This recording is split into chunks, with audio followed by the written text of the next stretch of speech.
बोली श्री कृष्ण बलदेव जी की जय, उमापति महादेव जी की जय, पूज्य गुरुदेव भगवान की जय। जय श्री राम, जय श्री राम, जय जय श्री राम। महापुरुषों ने बड़ा सुंदर कहा कि एक घड़ी आधी से बुनियाद, कबीरा संगत साध से कोट कटे अपराध। उन्होंने कहा कि एक घड़ी आधी से बुनियाद, कबीरा संगत साध के कोट कटे अपराध। कि जब हम साधु के संगति में जाते हैं, सत्संग में जाते हैं, तो करोड़ों जन्मों के जो पाप है वो कट जाता है। सज्जनों, एक बार इसका जीवंत उदाहरण एक चोर है। कहते हैं कि एक बार एक चोर था, तो छोटी मोटी चोरी वो बाल काल से कर रहा था, लेकिन समय बीतता जा रहा था, कुछ हो नहीं रहा था। लोग कहते हैं ना कि हम बहुत समय से ये काम कर रहे हैं पर कुछ हो नहीं रहा है, अब क्या करें। तो उसके भी दिमाग में यही आया, काफ़ी समय से चोरी नहीं किया था, तो मन में आया कि छोटे मोटे घर में चोरी करने से कुछ नहीं होने वाला है, क्यों ना मैं राजा के घर में ही डाका डाल दूं, चोरी कर लूं। और वो ऐसे ही किया, राजा के घर में चोरी किया। लेकिन जो सैनिक थे उसको पकड़ लिए और वो भागने लग गया। गहना रुपया पैसा जितना उससे ले जाना बना, लेके भागने लगा। भागते भागते वो जा रहा था, तो रात में बारिश हुई थी। तो आप जानते हैं ना, अब न इतने रोड बन गए हैं, कंक्रीट वाला डाबर रोड बन गया है, लेकिन पहले जो था रोड नहीं होता था, कच्ची रोड होती थी, कच्ची जगह होती थी। तो जब तेज बारिश होती थी तो वो पूरी मिट्टी अंदर से गीली हो जाती थी, और जब कोई जाता आता था तो पैर का निशान पड़ता था। तो पहला व्यक्ति वही था, रात्रि में चोरी करके भागा। चोर उसके पदचिन्ह के देखते हुए, जहाँ जहाँ उसके पैरों के निशान पड़े थे, उसी निशान को देखते हुए उसका पीछा किए। भागते भागते कहते हैं कि एक जगह भाग रहा था, सत्संग हो रहा था वहाँ पर। तो भागते हुए वो सत्संग में जाके बैठ गया, और वहाँ पर बहुत से लोग थे। अब वो जो सैनिक थे, सिपाही थे, उन लोगों ने सोचा कि इसमें उसको ढूंढना असंभव है, क्योंकि चेहरा तो हम लोगों ने देखा नहीं, और बहुत लोग हैं यहाँ पर। तो क्यों ना जब ये सत्संग खत्म हो जाए तब हम लोग देखेंगे कि जो भाग के आया है उसके पैर में जरूर मिट्टी लगी होगी, और वही चोर होगा। सैनिक जो थे वहीं बाहर खड़े हो गए, इंतजार करने लगे। इधर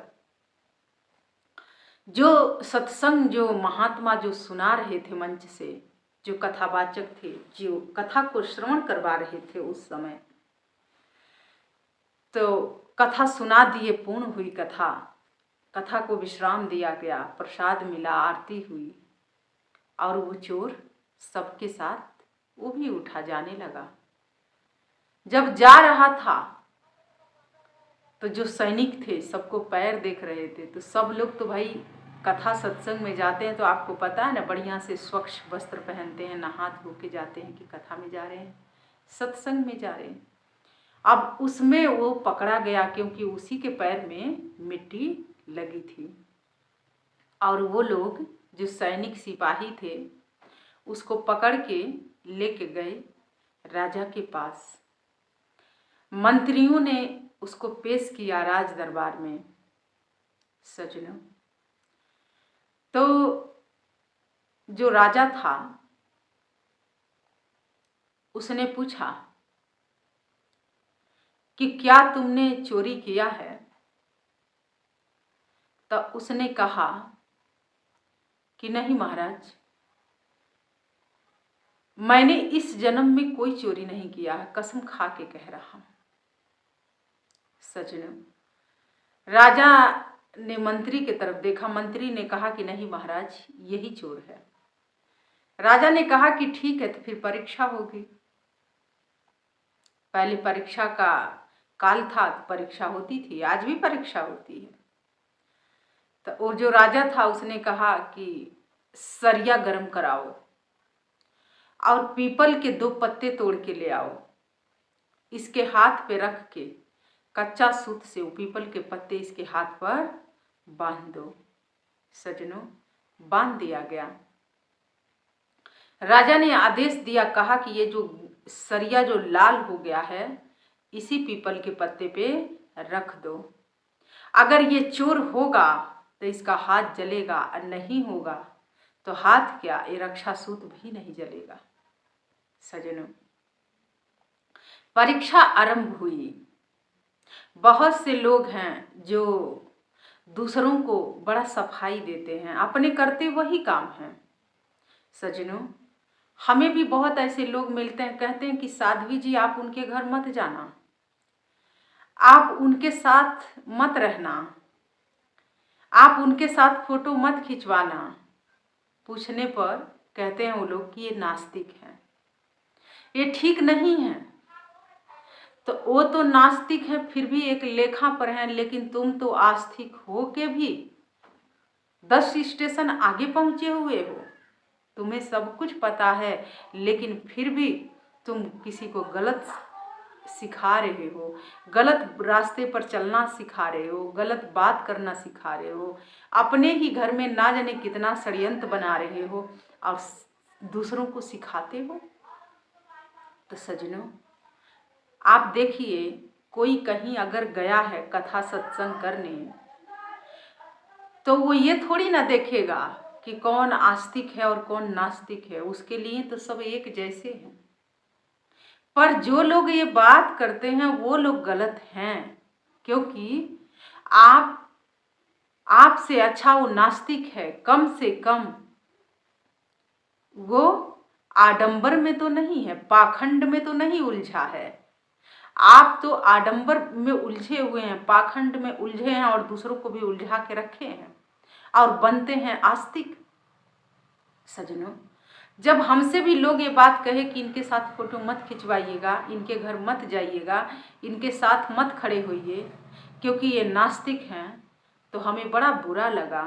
हमने यही कहा क्योंकि वो नास्तिक है, फिर भी आपसे कई गुना अच्छा है। कम से कम आपके जैसे आडंबर तो नहीं कर रहा है, आपके जैसे इधर उधर की बात तो नहीं कर रहा है, आपके जैसे दिखावटी तो नहीं कर रहा है। वो आपसे बहुत अच्छा है। सज्जनों, हमारी बात सबको अच्छी भी नहीं लगती है, बुरी लगती है, क्योंकि आप किसी को सही मुंह पे कह देंगे ना तो बहुत बुरा लगेगा। क्योंकि आज के समय में अगर आप उनकी वाली बात करेंगे तो बहुत अच्छा आपको कहेंगे, अगर आप उनकी वाली बात नहीं कहेंगे तो आपको लोग गलत कहेंगे। तो हमें उसकी कोई चिंता नहीं रहती है। हमें कोई गलत कहे अच्छा कहे, न किसी के अच्छे का मुहर लगाने से मेरा कोई कुछ अच्छा होने वाला है, न किसी का गलत मुहर लगाने से मेरा कुछ गलत होने वाला है। सज्जनों, जो साधु होगा वो वही कहेगा जो उचित होगा।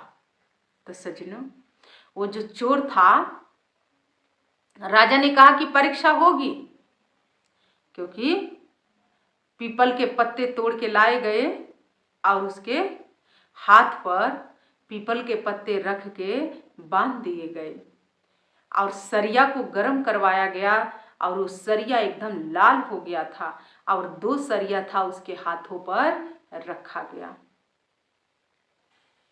और 2 मिनट तक रखा गया, लेकिन उसका हाथ क्या, वो रक्षा सूत भी नहीं जला। सज्जनों, राजा ने कहा कि तुम लोग गलत इंसान को पकड़ के लाए हो। एकदम ये सही कह रहा कि इस जन्म में तो मैंने चोरी भी नहीं किया है, कसम से उसने कहा था। राजा ने कहा कि एकदम सही है, तुम किसी साधु व्यक्ति को पकड़ के लाए हो, तुम लोग गलत हो। मंत्री ने कहा कि नहीं महाराज, चोर यही है। सज्जनों, कहते हैं संगत से गुण आत है तो संगत से गुण जात है। संगति का बड़ा असर होता है सज्जनों। इसीलिए मंत्री ने कहा कि नहीं महाराज यही चोर है। तो राजा ने कहा कि नहीं ये चोर नहीं है। तो उस चोर ने कहा कि हे महाराज, ये जो आपके सिपाही आपके मंत्री जो कह रहे हैं वो एकदम सत्य बात कह रहे हैं, गलत नहीं कह रहे हैं। क्योंकि मैं चोर था पर अब नहीं हूं, पहले था लेकिन अब नहीं हूं। और आपका जो भी धन मैंने चुराया है, जहां छुपाया है, मैं बता देता हूं, आप अपने सिपाहियों को भेज के वो धन वहां से मंगवा लो। और उसने बता दिया। सिपाही गए वहां से धन उठा के ले आए। राजा ने कहा तो फिर परीक्षा जब तुम्हारी हुई तो तुम्हारा हाथ क्यों नहीं जला? तो उस व्यक्ति ने कहा, वो चोर जो था उसने कहा कि महाराज इसलिए क्योंकि मैं भागवत जी के शरण में गया था, भगवान के शरण में गया था, और वहां जाके मुझे अपने मैंने प्रायश्चित किया। जब तक वो कथा चली तो उस कथा में यही सुनाया जा रहा था कि जो भागवत जी के शरण में आते हैं, अर्थात जो भगवान के शरण में आते हैं, तो भगवान यही कहते हैं कि तुम सही गलत में मत लगो, पाप पुण्य में मत लगो, अभी अपना मन मुझे दे दो, अभी अपने मन को समर्पित कर दो। और मैंने वही किया। सुन के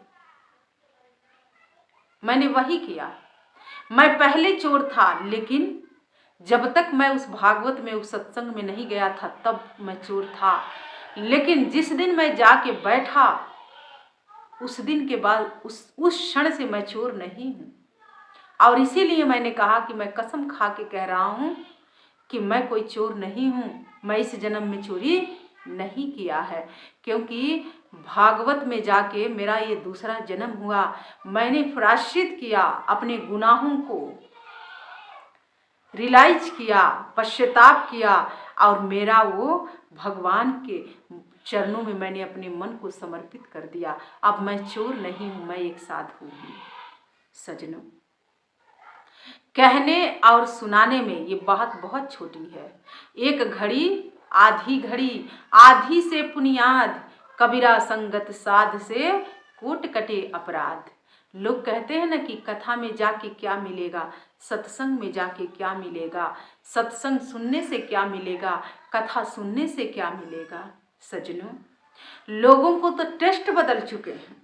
आज के समय में जो कलयुगी लोग हैं वो कहते हैं इनकी भागवत कथा हमने सुन लिया, अब उनकी भागवत कथा सुनते हैं, अब उनसे करवाते हैं, उनका सुनते हैं, लेकिन आचरण में तो एक भी नहीं उतरा है। आप अगर एक भी कथा ध्यान से सुने होते तो जैसे वो चोर का जीवन बदल गया, परीक्षा में पूर्ण हुआ, वैसे आपका भी जीवन बदल जाता। सज्जनों, कथा सुनाना, कथा कराना और दूसरों को भी कथा मिल जाना ये बहुत बड़ी बात होती है। लेकिन सज्जनों, आज के कलयुगी मन है लोगों के। लोग हमसे भी कहते हैं दीदी सत्संग आधे घंटे का होता है, समय नहीं मिलता हम लोग इतना सुने, थोड़ा वीडियो छोटा बना दो। सज्जनों, अभी देखिए ना, अब ये रील का समय चला है, मोबाइल तो है, इसमें जब मोबाइल हाथ में आता है तो मिनट मिनट में अंगुलियां चलती रहती हैं। कोई भी चीज व्यक्ति ढंग से नहीं सुन पाता है, और इसीलिए उसका जीवन आज के समय में कहीं का भी नहीं हो पा रहा है। तो सज्जनों, कहते हैं कि एक घड़ी आधी से पुनियाद, कबीरा संगत साध से कोट कटे अपराध। वो तो चोर था, गया, उसने अपने पापों को प्रायश्चित किया, परीक्षा में उत्तीर्ण हो गया, पास हो गया। लेकिन आज के समय में जो लोग टेस्ट बदल बदल के कथा सुनते हैं, टेस्ट बदलते रहते हैं, वो तो कहीं भी पास नहीं हो पा रहे हैं। लोग कथा सत्संग में नुक्स निकालते हैं। सज्जनों, आपके मन में श्रद्धा हो तो एक भी भागवत कथा आपने सुन लिया ना, उस दिन से आपका जीवन बदल जाएगा। सज्जनों, एक भी दिन आपने सत्संग सुन लिया ना तो आपकी ज़िंदगी बदल देगी, ये बदल देगा ये सत्संग। सज्जनों, ये इसलिए बात कह रही हूँ कि राजा परीक्षित ने एक बार ही भागवत कथा सुनी थी, उस श्राप से मुक्त हो गए, भगवान में परम स्वरूप में जाके समा गए। लेकिन यहाँ तो हजारों बार भी भागवत कथा सुनने के बाद मन के अंदर के छल कपट नहीं खत्म हो पाया, हम अपने ही बुराइयों को नहीं छोड़ पाए। तो सज्जनों, कमियां कहाँ है? अपने ही अंदर है। इसीलिए सज्जनों, वो जो चोर था उसने कहा कि पहले मैं चोर था, लेकिन जिस दिन मैं सत्संग में बैठा, कथा में बैठा, उस क्षण से मैं चोर नहीं हूँ। मैंने अपना पूर्णता मन भगवान को समर्पित कर दिया। अब मेरे अच्छे और बुरे का जो भी हिसाब है परमात्मा जाने। और सज्जनों, यही कारण था कि उसका हाथ नहीं जला, वो बच गया। और राजा ने कहा कि इसे पुरस्कृत करो, इसे इनाम दो। और उस राज्य में उस व्यक्ति को घोषणा किया गया कि इसको अपने गलती का एहसास हो गया है। सज्जनों, आज के समय में सत्संग किसको अच्छा लगता है? कथा किसको अच्छा लगता है? आज के समय में तो लोग सुनने से भी भाग रहे हैं। सज्जनों, मोबाइल है, मैं कहती हूँ आप अपने बच्चों के हाथ में गलती से भी ये मोबाइल मत पकड़ाना, छोटे बच्चे हैं तो, जानते हुए, क्योंकि ये परमाणु बम से भी खतरनाक ये मोबाइल है। सज्जनों, बच्चों के जिंदगी ये खराब कर देगा ये मोबाइल। क्योंकि आज पहले लोगों को 10-10 लाइन के बातें याद रहती थी, कविता याद रहती थी, नंबर याद रहते थे, गाड़ियों के नंबर याद रहते थे।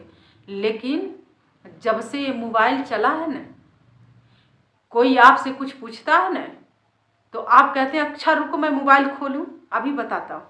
क्योंकि ये मोबाइल तो उस परमाणु बम से भी विस्फोटक है कि जो आपके याददाश्त को धीरे धीरे मिटा रहा है। और ये ऐसा जहर है कि धीरे धीरे आपको डैमेज कर रहा है। सज्जनों, आज के समय में किसी के हाथ से अगर उसका मोबाइल ले लिया जाए तो खाना पीना छोड़ देगा। क्योंकि एक ऐसी आदत पड़ी हुई है लोगों को कि वो लोग मोबाइल के बगैर नहीं रह सकते हैं। सज्जनों, और आजकल के जो बच्चे हैं, बड़े बच्चे हैं तो ठीक है, आप हम ये नहीं कहेंगे कि मोबाइल गलत है। आप जितना सुनना है उतना ही सुनो, जितना इसमें कुछ देखना है अच्छी चीज ही देखो। क्योंकि ये आपको दिमाग को धीरे धीरे डैमेज कर रहा है।